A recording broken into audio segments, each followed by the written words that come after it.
Ready? Okay. Good morning, everybody. My name is Michael Schearer, the Pres 98, and I am not Johnny Long. He's over there. But sometimes you get put up against a speaker like Johnny Long, and you figure, well, what do you do about that? Well, you don't do anything about that, and you be absolutely happy that 40 or so of you decided to come here instead of there. So thank you. You could. You could, and that would suck, but you know. So I'm going to talk about political activism in the hacker community, and I'll be explicit that I'm talking about the United States here. So some of this would apply outside of the country, but the stuff I'm going to talk about is purpose to the United States. So I'm going to just post this quote up here and let you stew on it, and then eventually we'll get to talking about it more in specifics.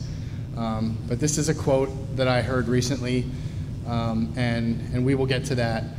So under certain circumstances, DDoS, or distributed denial of service, is protected political speech and should be afforded First Amendment protection. So you can think about whether or not you agree with that or not, and I'll get to we'll get to that specifically. So this is who I am.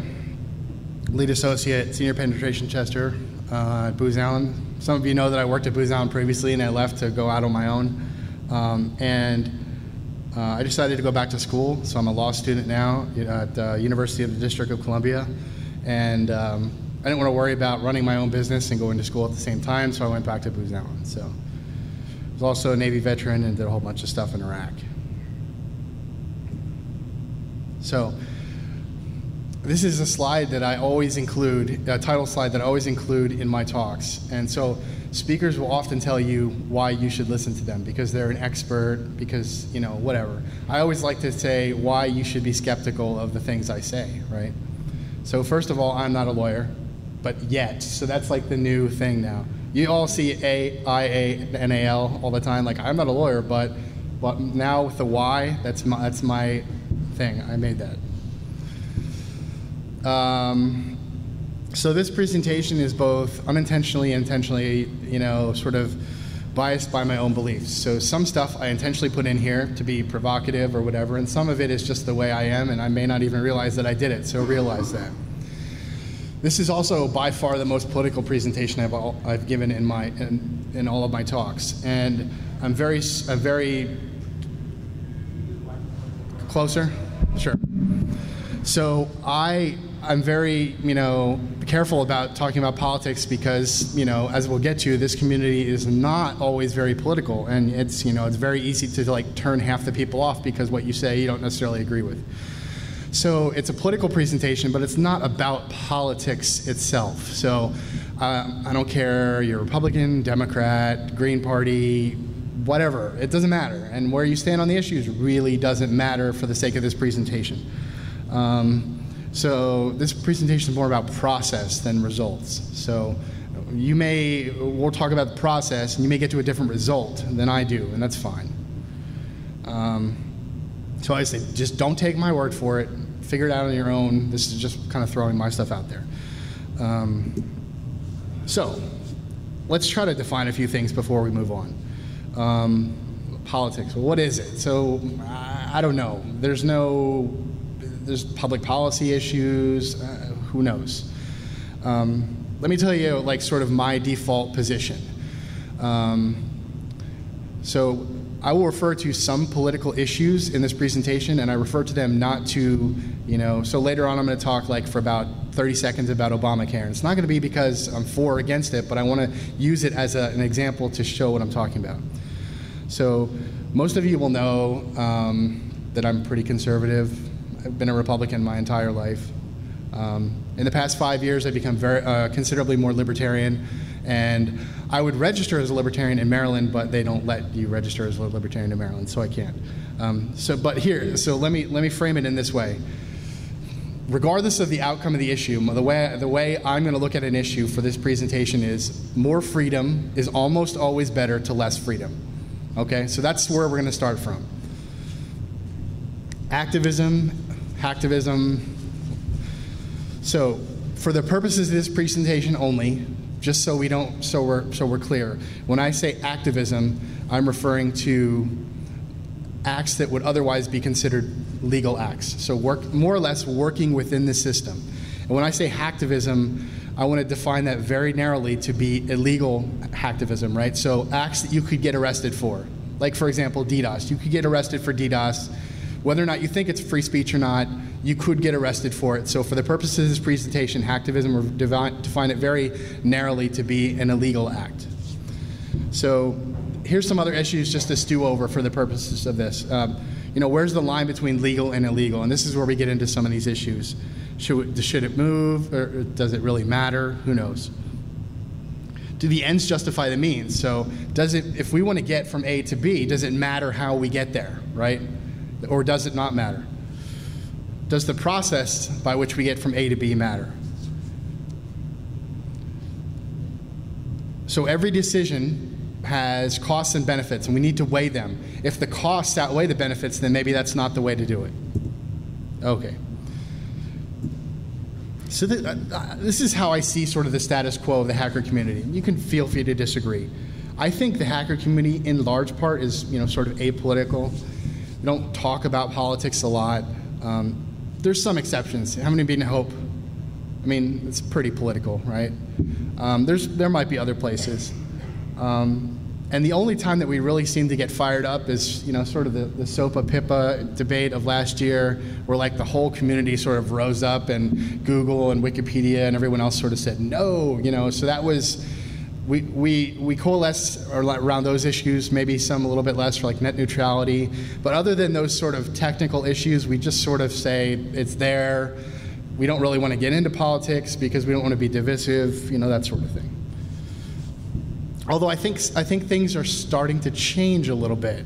So in the past couple of years, we've seen some of these issues, privacy issues, net neutrality, that sort of thing, and these issues are starting to invade the things that we talk about all the time. The InfoSec disclosure debate is an old debate, really. We've been talking about that forever, but we'll talk about in a little bit how that sort of disclosure debate has now moved into other areas, and it's new to them. So is this good or bad? I don't know if it's good or bad, but I think it's happening, so I think we ought to think about it. So this is sort of where I want to go. It's my opinion. I think it's inevitable that we're going in this direction, so I think we need to figure out a way to look at these issues and not say, well, the Republicans think this, so that's my position, or the Democrats think this, so that's my position. Let's look at it a little bit differently and figure out. So what I'm asking of you and me, groups like the EFF are sort of already doing this. If you go to the EFF and you go to their issues, they talk about a lot more stuff than we often hear about. They're already sort of out there in the trenches doing a lot of stuff. So I'm saying, let's embrace those things and push that agenda along. Doesn't mean you have to agree with them on everything. I don't think this is really a radical change, although I think it is sort of I think we have a sort of a mental block to getting involved in this sort of thing. And then what are the costs and benefits of doing that? If we start taking positions on issues, then we are going to turn people off to that sort of thing. Okay, let's talk about some individual issues. This is my favorite quote. So I talked about, do the ends justify the means? If we can get from A to B, then, so I need a car. That's my B, right? I need a car. And I'm at A, I don't have a car. So what ways can I get a car? Well, I can go buy a car. I could borrow someone's car. I could just say, hey, can I borrow your car? I could steal a car, right? Or I could, go rob a bank and then buy the car for that money. I mean, all these ways get me from A to B. But how many of them are really okay? Well, really, only the legal ones are probably okay. So this is a quote from Jeremy Hammond, which we'll talk about him throughout the presentation. He's a activist, hacktivist, whatever you want to call him. And this was a quote that he gave at DEF CON 12 prior to the Republican National Convention. He said, "Any method of disruption at any cost, any means necessary." So I think it's safe to say that his sort of thing is, the ends justify the means, right? To get from A to B, we can do whatever we need to do to get there. So let's talk first about the First Amendment, free speech. I'm not going to read it to you. You've seen it before. Free speech. Let's be clear that when we're talking about free speech, the First Amendment applies to the government. So if I prevent you from speaking, that's not an infringement of your free speech because I'm not the government. However, that sort of, the idea here is we're talking about free expression, free expression of ideas. So we saw this quote on the second slide. Under certain circumstances, DDoS is protected political speech and should be afforded First Amendment protection. This is Jay Lederman, who is an attorney, and he was on the anonymous panel at DEF CON 20. And not surprising that he would make this statement because some of his clients are people who were anonymous activists who participated in DDoS attacks. So obviously he's defending them, and that's his argument. So how many of you would generally agree with this statement? DDoS should be protected political speech. Maybe anybody? A couple. Okay, fair enough. I mean, it's certainly controversial. It's certainly controversial. So what about when we get to someone like the Jester, right? How many have heard of the Jester? Oh, most of you, yeah? So does it matter? So if it's something we don't like, we can easily, if it's the Westboro Baptists, we can say like, well, we don't really like them. What if it's something that's sort of, that we like or something good? Does it matter if the reason is a good one? Does it matter if the Jester is DDoSing or is DOSing, some, Arabic whatever site, that people consider him a patriot, or that he's on our side, or that the other side is outside the United States. So whatever he does is okay because he's not really preventing Americans from speaking. Fair enough question.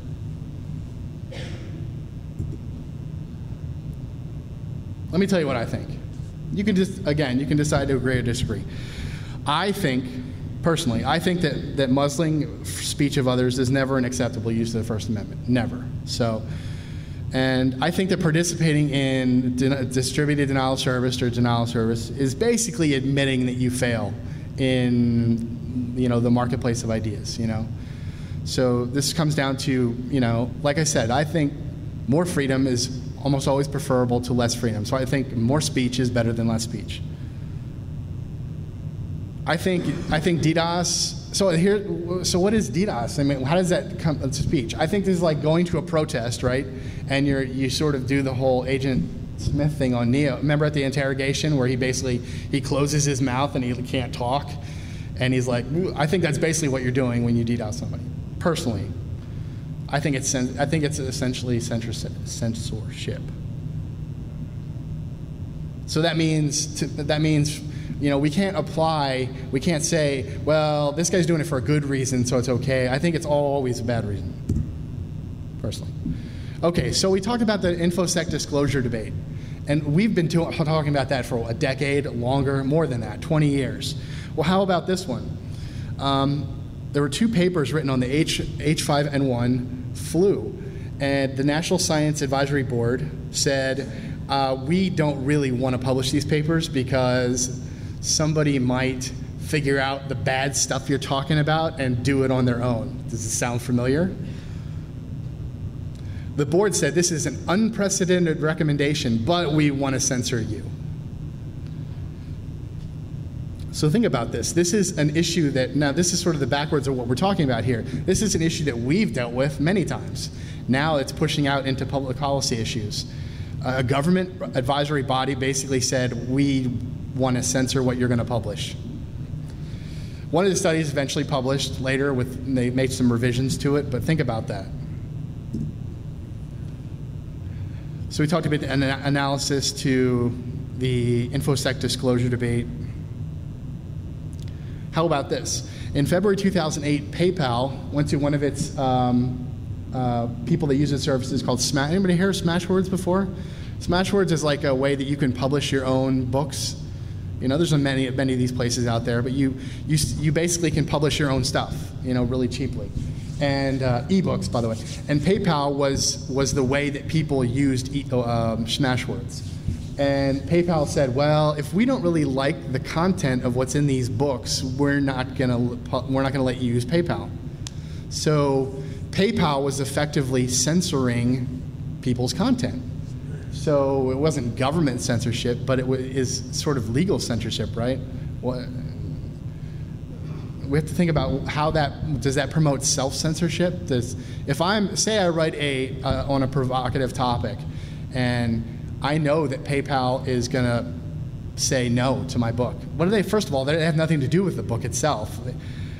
Is that going to change how I write or what I write about because they may or may not publish it? So does it have a chilling effect on what people express, their ideas? So there was a lot of pushback from the EFF and others, and they eventually revised their policy. Originally, their policy was just sort of obscene content. Well, what the hell does that mean? And they really wanted to focus on like child pornography, but their definition was so broad that it included a whole bunch of other things. And now we return to Jeremy Hammond.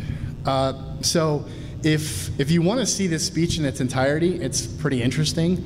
I'll give you the link later. It's on my YouTube page, so youtube.com/thepres98. It's called Electronic Civil Disobedience in the Republican National Convention. And I'll just give you a few brief highlights. He gave the quote that I talked about earlier, sort of all means necessary. He basically rambled on stage. There was a lot of booing and hissing. And at one point, halfway through the speech, you all know Priest, who's one of the head security goons at DEF CON, actually came onto the stage, interrupted the talk, and basically said, because Jeremy had been calling for like violent acts and things like this, and Priest basically interrupted the speech and said, no, we're not doing this. And then he later had to be sort of escorted off the stage because people were getting very mad and angry at some of the stuff he was saying. So that's our little sort of brief history of Jeremy Hammond. And we'll get back to him again because he shows up again. So we talked a little bit about free expression. Let's talk about privacy. You won't find the word privacy in the Constitution. It's not there. But we sort of have some privacy issues coming from the Fourth Amendment. So Fourth Amendment's up here. I highlight the word unreasonable because you will see that the word reasonable or unreasonable is written into like so many different laws, and it's the most litigated word in the English language. It just comes, is this reasonable? Net neutrality all comes down to what's reasonable and what's not reasonable. So you will see that a lot. And again, Fourth Amendment has to do with privacy against government intrusion. If I come and knock down your door, you can't say that I violated your Fourth Amendment rights because I'm not the government. I violated your privacy, but not your Fourth Amendment. So the whole concept of the Fourth Amendment is the reasonable expectation of privacy. And it's a calculation, right? So there's two things. An actual expectation of privacy, and which is sort of what you think, and then the expectation is reasonable to other people. So it's kind of a circular reasoning, but let me give you an example. You go into a phone booth, and a public phone booth, and you close the door to the phone booth, which we don't really have those phone booths anymore, but we used to, and you sort of hold your hand over the mouth or the mouthpiece, and you talk. So the question would be, do you have a reasonable expectation of privacy in your communications? And the courts would say yes, because you closed the door, you lowered your voice, you covered your mouth. But if you were out in the middle of a park and screaming out loud, you don't have a reasonable expectation of privacy, so that sort of thing. But the important point to see here is that these are variables. Both of these things are variables. If I publish your social security number on the internet, that's not free speech because it's your private information, right? And the more times that you see private information, it becomes less private and less private. So the argument here would talk about the costs and benefits of, for example, posting information about security breaches. So XYZ group breaks into Texas Sheriff Department website and posts all their addresses on the internet, right? So what are we talking about here? We're talking about releasing people's private information. When private information is not private anymore, then that changes the reasonable expectation of privacy. So the problem here is that the benefit might be, okay, we exposed this security flaw. The cost is that we're changing people's expectation of privacy. We're actually losing Fourth Amendment protection every time someone does this. So that's the cost. Is the benefit versus the cost worth it? I'm going to talk about this very briefly, but I want to expand on it in a follow-on talk.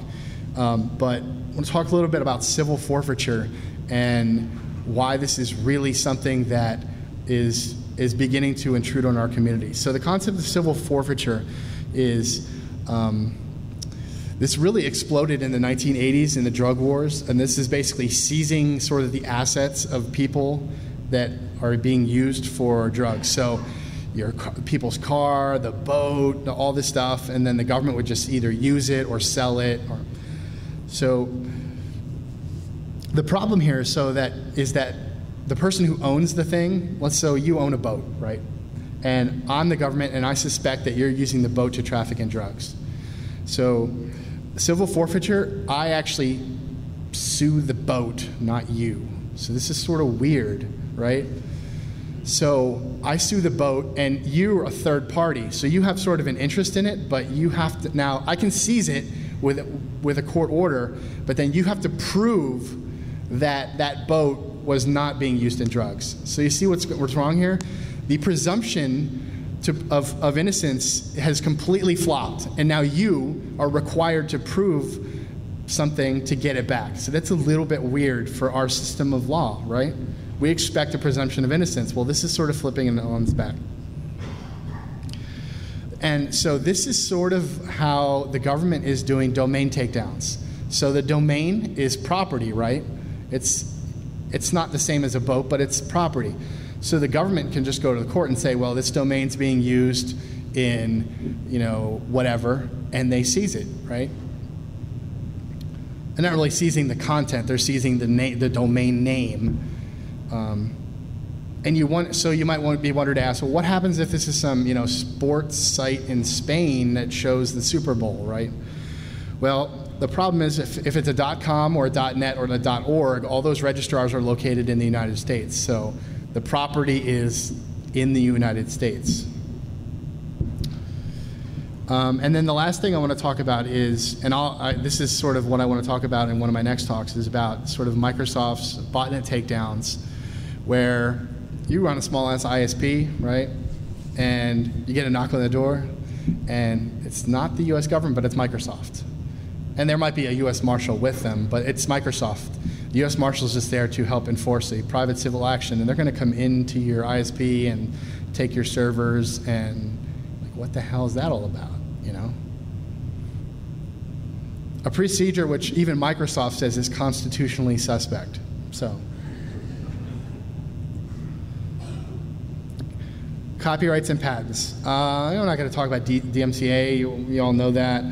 There was a case in the Supreme Court this past session, Golan v. Holder, and I'm not going to go into it in detail other than to say that the Supreme Court in Golan v. Holder said that materials that have been released to the public domain, so public domain, can be later given copyright protection. Does that make any sense at all? No, but that's what they said. So there's a whole bunch of material that had been, copyright protection had ended. And then the United States signed an intellectual property treaty, and a lot of that stuff got put back into copyright protection. And people are like, whoa, what the heck? That doesn't make any sense. But that happened. And I'm not going to talk about patent trolls because it's sort of it's just going on. Next topic, licensing laws. How many of you live in a state where you have to be licensed to be maybe a locksmith? So there's some out there. So let's talk about the purpose of licensing laws in the first place. Well, what is the purpose? Well, okay, in some of these cases, you might say, well, I want to make sure that the doctor that I'm going to is not a fraud, right? He's not some guy that went to some fake school and mailed in his diploma, and okay, so there might be some legitimate reasons for that. Well, what about so in Maryland we have a pretty stringent law to be a private investigator. You have to work for someone else for 5 years to pay these exorbitant licensing fees. Well, why? Do they really want to make sure that the private investigator you're hiring is legitimate? Not really. The case is that in the 1950s, when the private investigator licensing laws were written, they were basically written by the private investigators to keep everyone out so they would have the business to themselves. So they created a high barrier of entry for everyone else. So we talked about doctors, maybe lawyers. I mean, there's certainly some instances where licensing laws are good. But what about, really a masseuse? A lot of states require like 500 hours to be a masseuse. Okay. I mean, maybe there's a good reason for it, but we have to think about licensing laws. Why are they there? If they're there just to keep other people out so that the people who are already doing it can profit and not have to worry about competition, then maybe that's not such a good idea. So I want to talk about sort of the current world, the way that we sort of look at things, not just me, but the way that we as society look at issues and maybe turn it on its head. So our current worldview is sort of this. We've got this massive government, right? Regardless of your view on government, but the government is massive. We spend massive amounts of money, and we kind of say that, okay, everything's out there, and we have little islands here and there where we have things we can do. Free speech, that's over here. Fourth Amendment, privacy, that's over here. And, whatever. We have all these little islands, and as long as we're on one of those islands, we're okay, but let's try to stay out of the rest of the sea. So I asked this question before in a previous talk. Do you have the right to wear a red hat on Wednesday? Well, you can look in the Constitution and the Bill of Rights, and you're not going to see anything about hats, right? Nothing about Wednesdays, nothing about, so should you be able to wear a red hat on Wednesdays, right? I mean, we can argue whether or not it's sort of free expression, whether it falls under free speech, but there's nothing in the Constitution about free speech or about red hats. I would argue that sort of when we ask the question this way, it's fundamentally the wrong way of asking the question, right? And I'll get to the answer on the next slide. And this next point is we're going to talk about, just for the sake of this example, the Obamacare. So the Supreme Court said that Obamacare, the individual mandate, was not constitutional under the Commerce Clause. Okay. However, if we consider it to be a tax, it is constitutional. Okay. So I'm not going to get into that other than just say sort of the way we look at issues is that if a law can be found to be constitutional, even if it's not the way that the writers intended, then we'll say it's constitutional. So the president said it's not a tax. The Congress said it's not a tax. They specifically said it's not a tax. But the court said, well, if we look at it like a tax, it's okay. So that's how the courts operate. If you can figure out a way to make it constitutional, even if it's not the way they wanted, then it's okay. That's just the way that the courts work now. And that wasn't supposed to happen. So I think we need to take all of that and flip it on its head, right? So it shouldn't necessarily be, well, we're on this island here, so we have free speech. We're here, let's flip it. Let's say that, well, let's ask the question differently. Should it really be, can I wear a red hat on Wednesdays, or should it be, can the government prevent me from wearing a red hat on Wednesdays? And clearly, there's nothing in the Constitution that allows the government to do that, right? So flip the question, shift the burden from the person to prove the issue to the government. So the presumption here is not that anything's constitutional. The presumption is liberty. So anything that restricts that ought to be proven by someone else, not me. So this is sort of a healthy skepticism, right? Some questions that you think about regarding any law. Does the law actually accomplish what it's intended to do, right? Is it a short-term solution or a long-term solution? We're really good at these things right now. We're really good at good intentions, right? We're really good at good intentions. We're good at short-term solutions. We're good at solutions that benefit this little group over here and may not screw everybody else, but sort of it helps this group. And we're good at making good things happen for X, Y, or Z, but not A, B, or C. So think about these questions when you see an issue. and this quote on the bottom sort of exemplifies this. We really ought to think about, when we're going to judge whether a law is good or not, think about not the intentions, because the intentions don't really matter. The results are the only thing that really matters. Okay, I'm not going to read this. Anybody from Massachusetts? Anybody? No? Not at all? Okay, there's a Senate candidate in Massachusetts named Elizabeth Warren, and she gave this speech about sort of a justification for taxation and fair taxation. I'm not going to go into it. I don't really care about the policy implications of it, except at the end, she said this: part of the underlying social contract is that you take a hunk of that and pay it forward for the next kid who comes along. So we're going to talk about social contract very briefly. Talk a little bit about some philosophical issues. What is a social contract, right? How many of you signed a social contract with the government? Anybody in the room? I don't think so. So 56 people signed a social contract, and those people are all dead, but they signed the Declaration of Independence, which was sort of a social contract. A social contract is an agreement between you and the government that basically says, I'm going to give up some of my rights to the government to give you the authority to be in charge to protect my rights. That's what a social contract is. However, we need to be, none of us signed that, right? So it's sort of like assumed. We need to be very careful about when we talk about what people's obligations are under social contract theory, because there's a whole bunch of different things you could say are in the social contract. But again, none of us actually signed anything. These next issues, I want to talk a little bit about government power. So let's assume, for the sake of this presentation, we all agree that anything that's in this box is something the government can do. We agree that the government can do it. Now, we could also say there's things that are outside that, we can argue about where the boundaries is, but let's assume we have this. So right now, we basically stop at this point. If it's in the box, it's okay. If it's outside the box, it's not okay. And sometimes we don't even go that far. But this is sort of the most elementary level that we get to.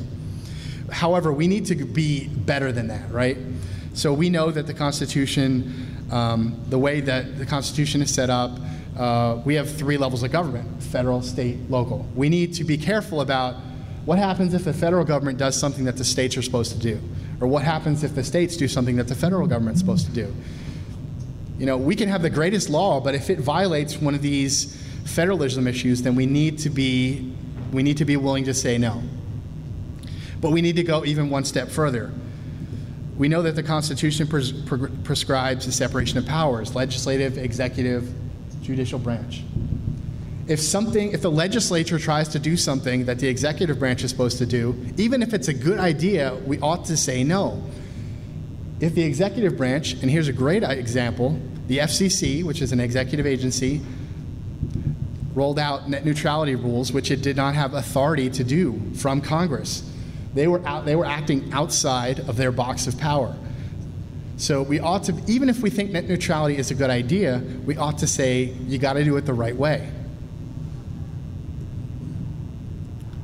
So we talked about, sort of throughout this talk, about process. It's important about how we get from A to B. The process is more important than the substance. And you may say, well, okay, I looked at it the way you did, and I came out to a different conclusion. Absolutely, fine. No reason. I don't care what your B is. As long as we start looking at issues this way, I think it's a better way. So, illegal hacktivism, right? Let's be clear. So we talked about Jeremy Hammond, right? So let's talk about costs and benefits. What are the benefits of things that Jeremy Hammond has done? Well, it's hard to measure, but he's been out there doing activist stuff, What are the costs? Well, in the past 10 years, Jeremy Hammond's been arrested at least a dozen times. He spent 18 months in federal prison. He's currently in prison for, I don't know if it was the Strat, for one of the recent hacks. He was turned in by this guy, Cebu, who was also apprehended by the FBI, and then they turned him to go against other people. So, and most people believe he turned because of his relationship with his daughter. He didn't want to go to jail because he's got a daughter. So the costs are mounting here, right? You're putting your personal liberty at stake for something. some other lulsec guy. All these, there's so many more, but these are just a few examples of some of the people that have been arrested and or charged with DDoS or other attacks. And this guy on the bottom, this guy, one of these guys almost looks like Dave Marcus, but I have it on good authority that's not actually Dave Marcus. The one on like the second to bottom row, the third one, I mean, it sort of looks like him a little bit, but it's not. I promise it's not. So these are just some of the people that have been arrested. So these are costs, right? These people are going to prison, or at least going to be charged. They're going to have to hire lawyers like Lederman, and they're going to have to figure out, you know, whether or not the benefits of what they did, you know, DDoSing PayPal or whatever, was a good idea, and whether the price they paid was worth it. And we have to think about what is the benefit of what they've done, and what's the cost of it. They're paying a personal cost. They're going to jail. Well, what about our costs? Are there costs on us? And I would say yes. I would say that when they do something, well, somebody in Congress says, well, we need to pass a law to prevent them from doing this, this, and this. The law becomes tougher. We can argue about whether or not the penalties for these crimes are worth it or not, and sometimes they may be excessive, but that's what it is. And so think about that. There's a very high social cost to what all these people are doing. And there might be a benefit too, but there's a very high cost. Of course, they're all innocent until proven guilty. If you ever learned anything from watching Cops, that's true. Except if it's civil forfeiture, then you're not innocent. So let's go to sort of working within the system, legal methods. Well, we saw with Google and Wikipedia and the sort of SOPA and PIPA thing, where the whole community sort of said, you know what, no, no, we're not going to do this. So a really good example of where working mostly within the system, and there were people working outside the system, but I would say working mostly within the system worked. How many have heard of TestPack? Anybody? So TestPack was set up on Reddit, and it was a bunch of people who were decided that they want to set up a political action committee to talk about or to sort of donate money to candidates who they supported. Well, TestPack's opponent was Lamar Smith, who's a Republican from Texas, who was one of the authors, I think, of one of the cybersecurity bills. I don't know if it was SOPA, one of these bills. And they collected money, a few $7,000 or something like that, and they put up a billboard, and well, it didn't turn out so well. So Lamar Smith's district is very Republican. They were sort of going after his opponents in the primary, or supporting his opponents in the primary. You know, entrenched Republican district, more or less just threw their money at a wasted cause. You know, not to say that it wasn't a good idea, but you have to pick the right fights, right? And they didn't pick a very good fight. So just working with the system doesn't always mean it's a good idea or that it works out. You know, this is a case where it didn't work out the way they wanted. Hopefully the next step they do will be something better. This is a smart meter. We have in Maryland, about a year ago, the sort of prevailing view in Maryland was that when they come to your house, they're going to install a smart meter, and there's nothing you can do about it. So myself and a few other people, some people who were maybe a little bit on the fringe in terms of their views, said, you know what, we would like at least an option to say no. I don't want the smart meter. And for those of you who do live in Maryland or other states that do this too, so say there's a bill to do something, XYZ. So a legislator in Maryland wrote a bill that said the utility companies should allow people to opt out, to basically just say, I don't want a meter. Well, in Maryland, you can just go to the state legislature when the day that they're going to discuss the bill, and you signed your name on the piece of paper, and they let you speak, like in front of the committee who's going to vote on the bill. It's really cool. So I went and did that, and there was a whole bunch of other people who did that, and the committee voted 23-0 against us. So we were like, okay, whatever. However, the Maryland Public Service Commission, about a few months ago, you know what, said, no, that's a good idea. And now the rule in Maryland is that you can tell the BGE or the utility company, no, I don't want a smart meter, and they can't put it on your house. So we do have the option now. So I didn't have to DDoS anybody to do that, right? I mean, I actually worked, it wasn't just me, it was other people too, but we worked within the system and we said, we gave ourselves an option. So just an example. Sometimes things work out the way we want, sometimes they don't. So what things can we do? We always say this, vote, go vote, right? Well, you know, something a lot of people just don't vote.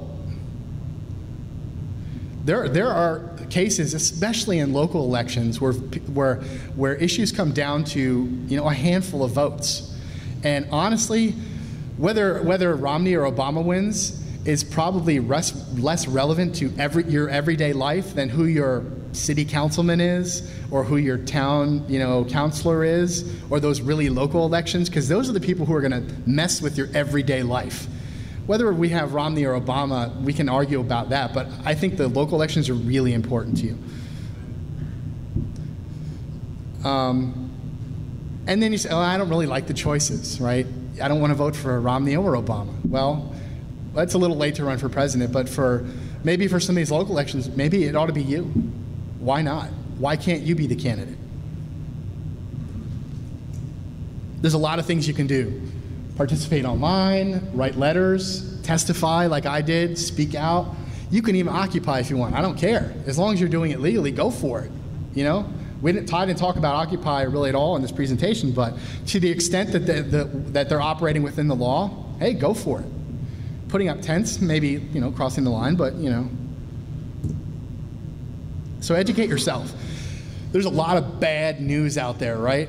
If the only source you get your news from is Fox News, or on the other side, if the only news you get your news from is MSNBC, you're doing it wrong. Really, you are, okay?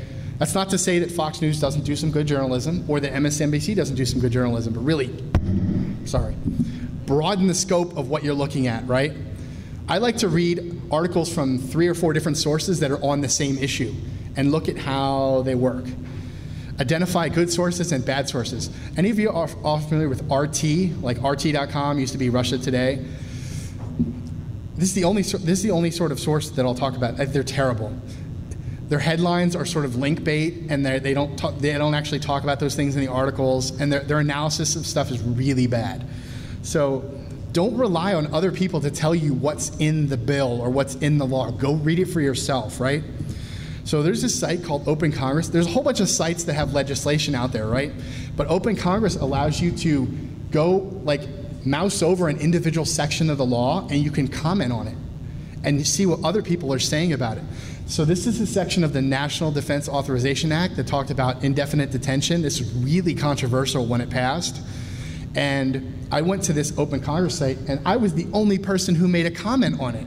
Like, no one else had even said anything. And I basically said this part of the law was found unconstitutional. Like, really important, but no, people aren't even, you know, oh, they just say they don't care about it. Well, go read what it says and see what other people are saying, and, you know, educate yourself. Don't rely on what someone else says, even me. 5 minutes. So what else can you do? You got to educate other people that what they're doing is their rights or your rights, and vice versa, right? So let's go to a real controversial one. Westboro Baptist Church. Westboro Baptist Church is, from a legal standpoint, they're very smart. They have legally educated people working for them, and they push the limit of the law, but they only go right to the limit. They don't go over it, right? There was a case that went to the Supreme Court 2 years ago, and the Supreme Court said, you know what, they're allowed to protest at funerals as long as they're a certain distance away and whatever, you know. What they're doing may be absolutely reprehensible. We disagree with it, you know, everything they say. However, they're doing it within the law. We need to be able to stand up and say, as much as I hate the Westboro Baptist Church, their free speech is as important as mine, because if you take theirs away, they're not going to be there to protect yours, right? Their right is our right. It's the same thing. Controversial, but that's, you know, that's where I come down. The video, so 2 videos that I talked about, the Jeremy Hammond video and the anonymous panel at DEF CON. I have them both on my YouTube, so youtube.com/thepres98. These slides will be at, they're not there now, but they will be, scribe.com, thepres98. There's my Twitter, thepres98. And that's all I've got for you. Thank you.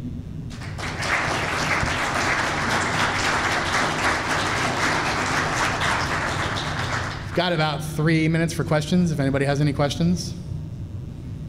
Now you focus on all the activists talking about activists we call DDoS, but you didn't notice or mention the fact that they wrote other laws, and that's what they're actually being charged. They're not being charged with DDoS. Sure.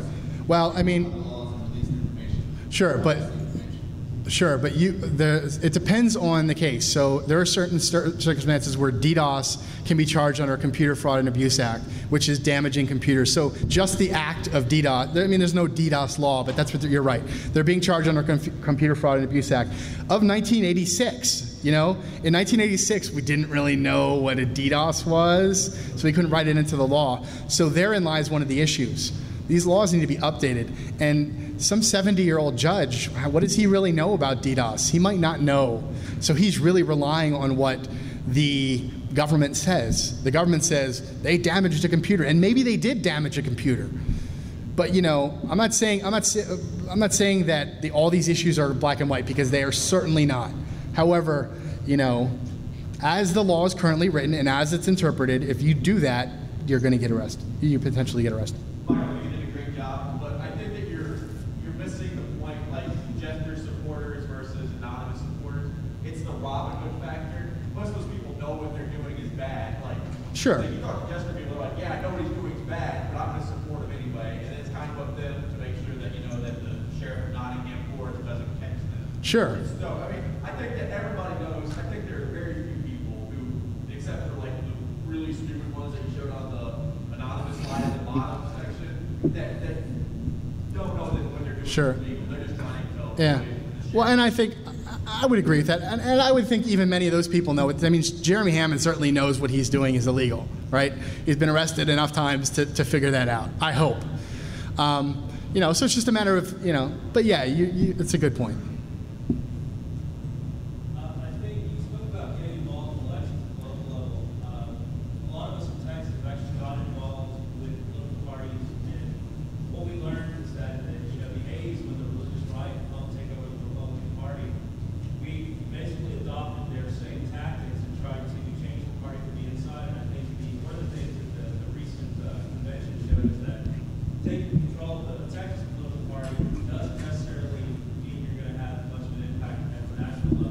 Right.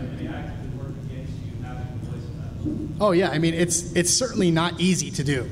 You know, it's an uphill battle, but it doesn't mean it can't be done either, or that we shouldn't fight the fight. But we're definitely doing well at the state level. I mean, you know, it's once we try to move to the national level, they say, all right, you're not making big voices. Right. Absolutely. That's a good point. Anybody else? Yeah.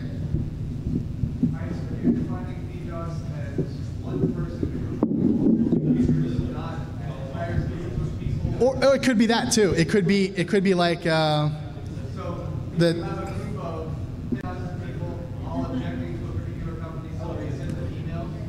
Does that become a DDoS? I don't think so. I think intent has a lot to do with it, right? I don't know. I don't think sending an email as part of, no, I wouldn't. I mean, it may be considered that, but I'm talking about like using a DDoS tool where you're allowing your computer to be used as an attacker. But you raise a good point. All right, thank you.